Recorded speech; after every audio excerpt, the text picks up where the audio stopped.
Hello, welcome to Coffee and Customer Service my name is Jeremy Watkin. I am from phone.com and Communicate Better blog, and I have um, my buddy. My buddy and me. What's your name? My name is Jenny Dempsey. I am from Mars.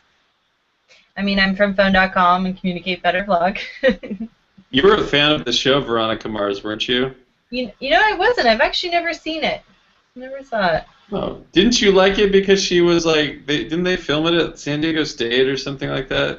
I think I remember being in classes and walking by filmings, but I never watched it. I don't know why. Maybe I should go back and do that. Is it a good show? I've never seen it. Ah. I did see recently that they have they have a DVD of the top 4 episodes at Redbox right now. Oh, wow. So maybe check it out. Maybe. I'm a little hooked on Doctor Who at the moment, trying to get through all my seasons of that. That's kind of my obsession right now. Is it on? There's Nico. Oh, online. Is it on Netflix? Right. It is on Netflix. We get some great background action. Live Google Hangouts right now. Brian! Oh! We're going to have to pause Now that. that is insight you won't get anywhere else. He's totally going on our blog. Someone was telling me Game of Thrones is really awesome. I've heard a lot about that too. Yeah. I'll have to check it out. We don't have cable, so it has to be on Netflix. Yeah, I don't know if it's on Netflix. I forget. But Doctor Who is, and it is fantastic if you're interested in a great space show. Doctor Who is. That takes us back to our domain registrar days. Who is? So, we have a special treat for you. We're not just going to talk about our week of blogging. That's what we talk about when we don't have anything to talk about. But today, we have something good to talk about. We do. Jenny had this idea. Maybe you can introduce it, Jenny, since you had the idea. Sure. So I wanted to kick off. We did book clubs with our team, our customer service team, and they were super awesome. It was great to collaborate and to talk about the ideas presented in the book. And so I thought, why not? We have so many great readers of our blog and so many, options to network. So I thought, well, let's start one with the Communicate Better blog, as well as incorporating our team to do it as well. So looked through lots of books. It was really hard to find one book. Someone had suggested Integrity Service, and so I thought, why not? Looked really cool, and so that was our first book. Jeremy's got it there. I have it on my Kindle, so I actually don't have the actual book, but it's very helpful to have it on here. You always have a device of the day with you. You know what? I'm always surrounded by devices. I got my phone. I got this. I got this. Show us your computer. Oh yeah, my computer. Well, all right, hold on. So yeah, and then so we just kind of kicked that off and thought we would do it so we're all super busy, so we thought we would throw some discussion questions up there and answer them on our own time. And I thought the reading process was great. I loved, the book was a great intro, I think, into what customer service can, encompass, as far as it's just more than just, helping a customer and making your business grow. There's so much more to it. So I thought it was a really great book to kick off the club. We had 3 weeks of discussion questions, and not too much activity on there, but it was still a really great experience. Absolutely. Yeah, so I think we should definitely try it again sometime. I do like our internal book clubs as well. Yeah. So I just wanted to maybe throw out, I wrote down 3 things that I really found insightful from the book. And there's a lot of wisdom in this book, and I definitely highly recommend it. even like, what's his? I'm gonna find it. He has his. So Ron Willingham. Shoot, where is it? He has this acronym to help you remember the fundamentals of offering integrity service, and it's a GValI. I don't even know how he says it, but now I'm looking for it. Jenny, oh yeah. Yeah, I don't. The pages aren't going to be the same in here. Yeah, that's true. So I think that's one thing to remember. If I can find the I should have prepared that. I'm going to find it while you're talking. But okay. What did you find in the book? Well, there so much stuck out, and I think one of them I may have talked about earlier on, and this maybe just is really important to me in kind of like all aspects of life. But there is a part kind of towards the beginning where he talks about he was at, I forget if it was a hospital or a school that he went to, and he asked every employee about how they felt about their job. And there was this lady that came in, and she was all like, slumping her shoulders and just really sad because she, worked in the cafeteria and she made Jell-O. That's what she did. And she was like, yeah, I make Jell-O. That's all I do. Nothing. And so he helped her change it and see, what happens when people get Jell-O. And how happy it makes them to look forward to coming to lunch to get that. And it was something so simple like that, just that creation of that little wobbly food that really made someone's day, and the brightness of the colors, and just to fully experience what you're doing and change your perspective. And that, I loved that. That was just great because there's so many things out there that we have to do on a regular basis that totally stink, and that may not seem like a lot of fun, but we have the power in ourselves to change that perspective, and to, it may not be fun. We may still have to do that stuff, but how we can change it into understanding what it's doing in the long run and how it's helping people, and how, maybe just by changing that perspective that it is something that we can enjoy. I loved that. I know, right? I mean, that ties right into your post from the other day about getting screwed on the New Jersey transit system. Yeah. Yeah. The guy pointing out you had, the customer service guy pointing out you had a problem and then saying that you're basically screwed. Yeah. And I love that he chose that wording. He's like, well, you're screwed. You're basically screwed. And we're just like, what? Like, okay. It was, yeah, very strange, and totally didn't need to go down that road at all. But he definitely doesn't seem like he enjoys his job and realize the power that he has with that job. I mean, there's so many people commuting back and forth. We can talk about that later. But yeah, it's just, the power is within you to change your perspective and to act on it. And that is what, like, hands down, like, that story will stick with me. The Jell-O story will stick with me forever, probably, just because I think that hits home.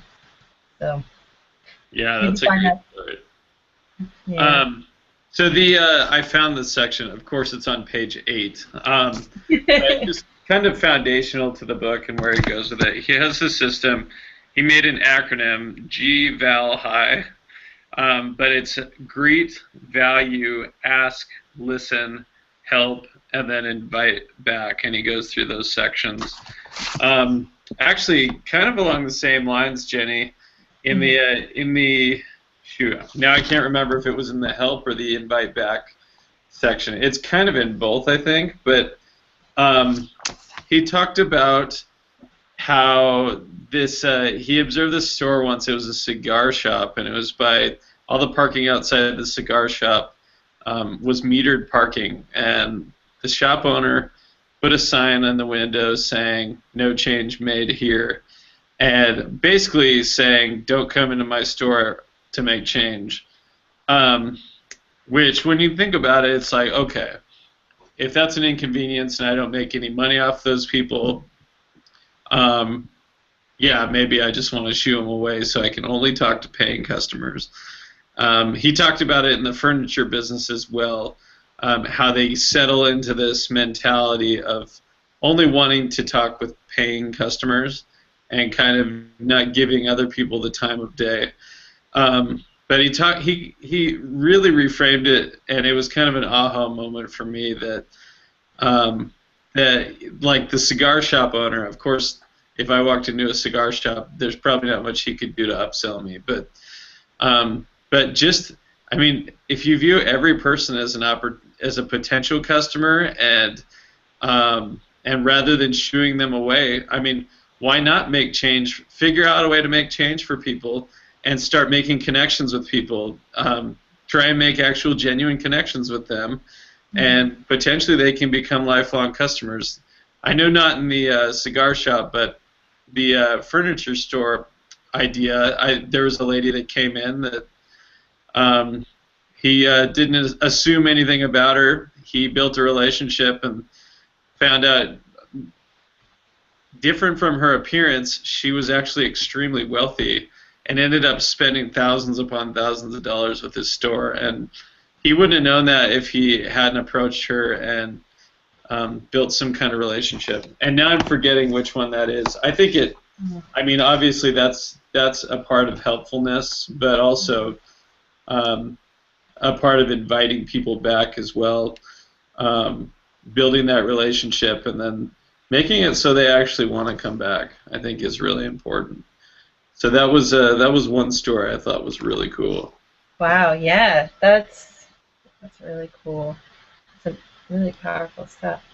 I love it when people take, when you look at a service experience that someone has, and you think clear cut, just this is how it is. I mean, this is how it's always been, and then someone like this tells a story that completely reframes it, and you go, oh, I can do that. That's within my power, and completely reframes the story. Yeah, and knowing that you have that power, that you can do that with any situation, it's really, totally, yeah. Whew, mind blown. Yeah. Yeah. All right, do you want me to drop another nugget of wisdom on you? Yes. Yes. Okay, so beginning of chapter 5, he talks about solving problems, which I don't think is in the GValI, but no, it's not. But he talks about solving problems, and this is like something that you know comes from someone with a lot of wisdom. But he says you'll always be paid consistently with the size of problems you solve. Solve small problems, and you'll receive small pay. But solve big problems, and you'll enjoy big pay, which I think is terrific advice. How many problems do I just depend on other people to solve for me, whether at work or at home, when rather than being helpless, maybe I can try and figure it out, and realize that maybe there is some reward in there, some greater reward for figuring out how to solve problems. And I think that's great advice for people in customer service of all levels. Figure out how to solve problems. Don't depend on other people to teach you everything. Maybe some things. Sometimes we can be ambitious and go get stuff though, and seek knowledge. And I thought that was a great quote from the book. That is awesome. Thanks for dropping that nugget. Man, there's so much great stuff to think about. Like, I feel like we could just like talk about this all day. Yeah, we totally can.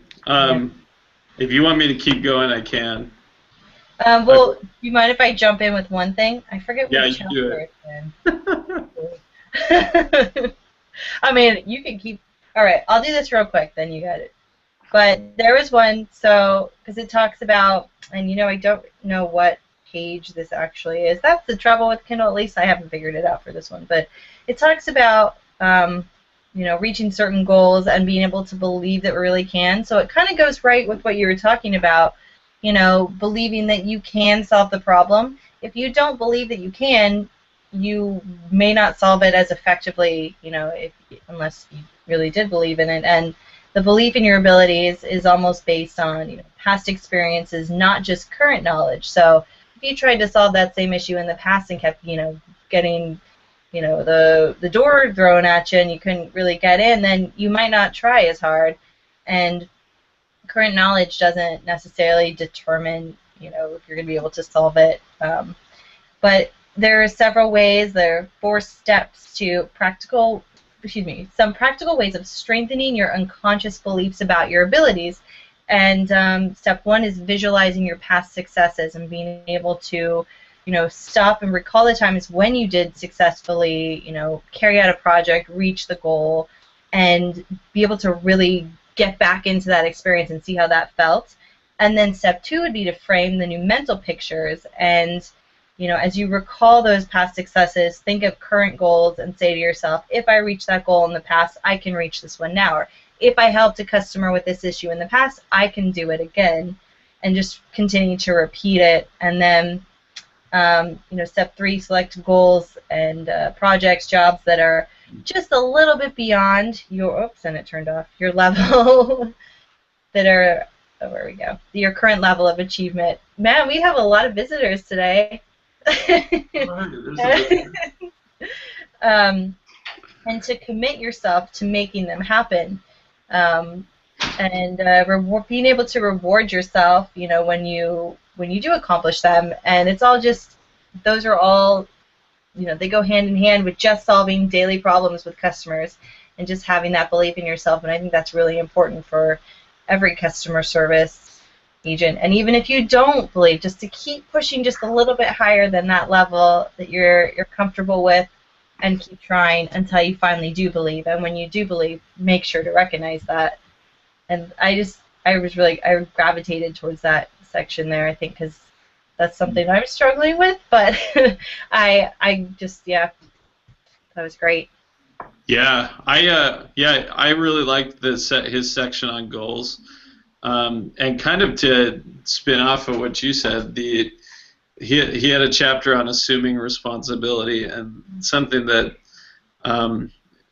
so many books, customer service books we've seen, talk about the importance of taking ownership of things, but really, and I think it goes back to even the solving big problems. We really have to assume responsibility for things and be ready for it. And I think those who are willing to assume responsibility, whether it is for taking care of problems or setting goals in our lives, those are the people that really achieve more. And I think that's really cool. Yeah, absolutely. I had total responsibility written down on my notes here. So I think probably my favorite chapter from the whole book was the one about listening to customers. I really thought that one was packed with wisdom, and not just from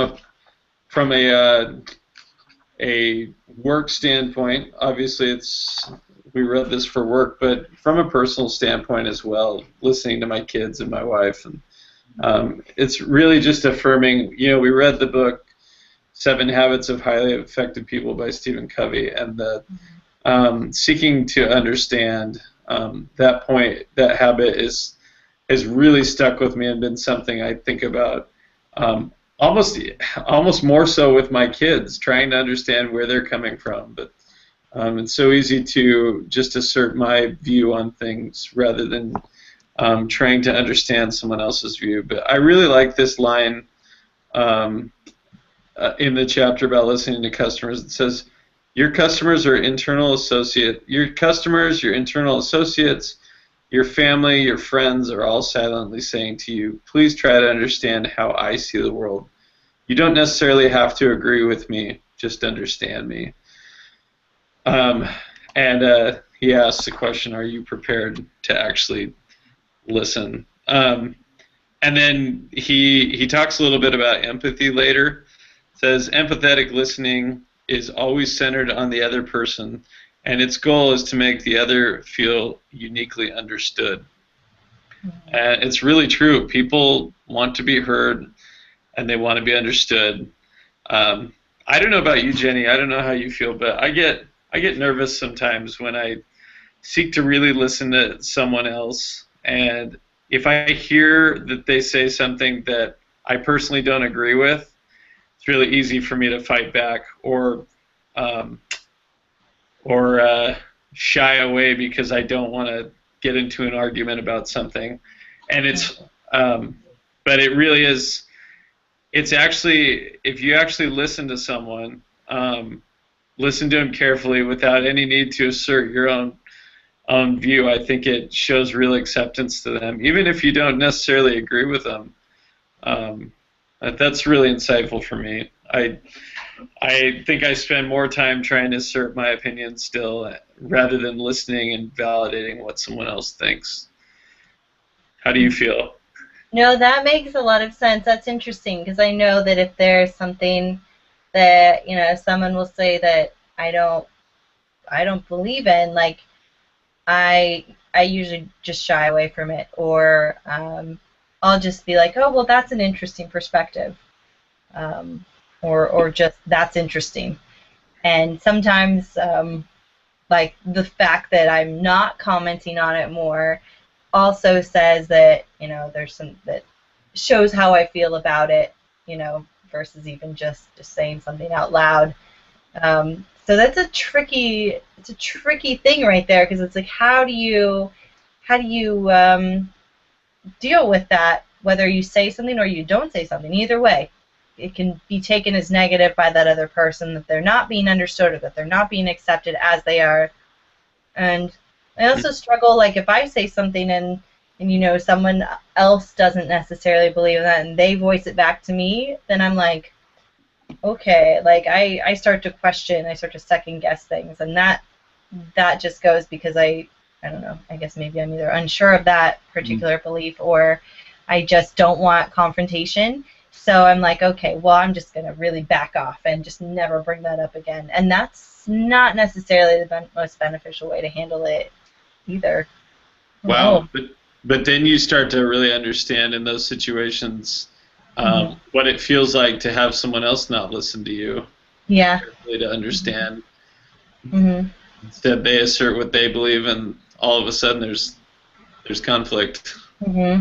Yeah, which doesn't have to be a bad thing. Those are really great learning experiences, and they don't always have to turn out bad. I think that's the stuff that makes us grow. Yeah. Learn all that good stuff, but it's definitely not fun while it's happening. Man, so a story kind of along those lines. I've been listening to. Well, I just finished it. I was listening to a Dale Carnegie leadership mastery course, and it's really Dale Carnegie passed away a long time ago, but a lot of wisdom there. But he talked about, I think it was Teddy Roosevelt, who when he would have like a guest come to the White House or know he was going to have a meeting with someone the next day, it might not be him, but I think it was him. He would stay up late the night before reading about a topic that he knew would be interesting to the person, that maybe was a topic that was interesting to the person that he was going to be meeting with. So instantly he was able to talk about a topic that person was passionate about and have a intelligible conversation about it. Wow. I mean, what if we do that intentionally with people that, coworkers, colleagues, find out what they're interested in, and take a few moments to read about it and learn a little bit about what gets them excited. Yeah. That's such a cool thing, and then have them teach you more about it. So this whole collaboration is going on with this new thing, and everyone's kind of learning a little bit and sharing. Yeah. And I dig it. Yeah. Very cool. Yeah. Well, I'm fresh out of insights. How about you? I am too, but I really did enjoy this book, and it was great doing the discussion with you and the rest of the people that participated. Yeah, we will. If you've ever read the book Integrity Service, we'd love to hear what some of your favorite takeaways are. Feel free to leave us a comment on our blog, and we'll link to some of the other discussions that are kind of broken down by section. But we'd love to hear from you. There are, you'll still get full credit even if you're late, or even if you never participated at all. But we just love to engage with people on these topics, because talking about customer service, talking about serving the people better in our lives is, I think, what gets Jenny and I both up in the morning and excited to come to work. Yeah, up next we're both reading the book Hooked on Customers by Bob Thompson, and we're super excited about that. A little bit more customer experience and learning a lot about that side of it, and then I think maybe for a future book club, for anybody that's watching, we're gonna read the book Who's Your Gladys. I've been wanting to read that one for a while, and so if anybody wants to engage in a book club with us on that, we would love to dialogue with you and even have you on a hangout. Yeah, that'd be awesome. It's fun. Very cool. Fun. So yeah, that's fun. another coffee and customer service hangout. Thank you so much for. Oh, sorry. I was going to say, without coffee. I have water. We didn't do our drink intros. Sorry, so I had to make sure I had that. And now, after this interruption, you drink outro. We're both drinking water. We've made that. We enjoy water. All right. Well, everybody, have a fantastic weekend, or if it's a Monday when you're watching this, have a great week. And if you get a chance, read Integrity Service. Fantastic book. I would have any of our customer service folks read it, and I think it really lays a nice foundation.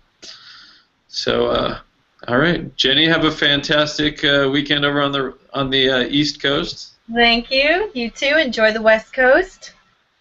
All right. Take care. Bye.